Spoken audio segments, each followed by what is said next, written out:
ये soil guard हमारा basically fungicide की श्रेणी के अंदर आता है। फंगीसाइड फफूंदीनाशक। सबसे पहली चीज तो समझना ये जरूरी है, तो भी फंगल इन्फेक्शन है या किसी भी प्रकार की मृदा जनित रोग है फंगस के या कवक के, उसका परिणाम हमको फसल के ऊपर लंबे समय तक देखने को मिलता है। तो सबसे बढ़िया काम होता है क्या कि आप शुरुआत से ही अगर मिट्टी को उपचारित कर दें तो आपको प्रॉपर तरीके से रिजल्ट देखने को मिलता है।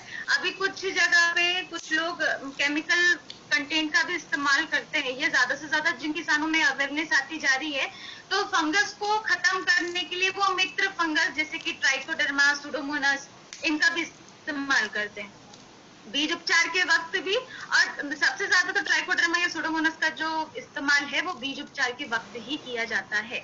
तो अभी मैं बात करूं अगर सॉइल गार्ड की, हमने इस गार्ड को बेसिकली जितने भी आपके मृदा जनित रोग हैं उनको खत्म करने के लिए ही बनाया है।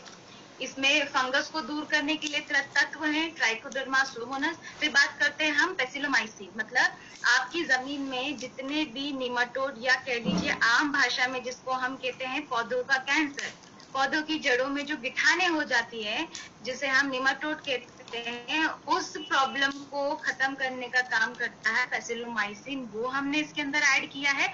फिर इसमें कुछ भाग हमने मेटाराइजम का भी रखा है। देखिए मेटाराइजम की खासियत होती है जितने भी आपकी जमीन में सूक्ष्म जीव है, चाहे वो आपके दीमक है या आपके माहू कीट है, ये बेसिकली जड़ को कतरने का काम करते हैं। तो मेटाराइजम ये छोटे छोटे कीड़े जो जमीन में नुकसान पहुंचाएंगे उनको भी खत्म करने का काम करेगा, लेकिन जो आपका व्हाइट ग्रब है या गोबर कीड़ा है उसके ऊपर ये काम नहीं करेगा। मेक श्योर रखिएगा वहां पर ये काम नहीं करेगा। तो इस प्रकार से हमने ये 4 तत्वों से मिलकर के सॉइल गार्ड बनाया है। सबसे अच्छी चीज है कि अगर आप किसी फसल में फंगल इन्फेक्शन नहीं देखना चाहते, उदाहरण के तौर पे अभी सोयाबीन, मूंगफली या जितने भी अभी हमारी मानसून की फसलों में फंगल इन्फेक्शन हमको देखने को मिलता है, अगर आप शुरुआत में ही बीज को फंगीसाइड से उपचारित कर देते हैं तो प्रॉब्लम काफी हद तक रिजॉल्व हो जाती है। अगर आप उस समय नहीं दे पाए हैं तो आप इसको सीधा सिंचाई के साथ जमीन में इरिगेशन भी कर सकते हैं, वहां पे भी आप इसको इस्तेमाल कर सकते हैं। तो अभी इसके डोजेस क्या है वो भी समझ लीजिए। अगर आप बीज उपचारित कर रहे हैं तो 5 से 10 ml मात्रा प्रति एकड़ बीज के लिए आपको रखनी है। अगर आप इसको सीधे जमीन में सिंचाई के पानी के साथ दे रहे हैं तो आधा लीटर मात्रा प्रति एकड़ के लिए विल बी इनफ, इतना आपका काम हो जाएगा उसमें। तो ये सॉइल गार्ड का इम्पोर्टेंट फैक्टर है।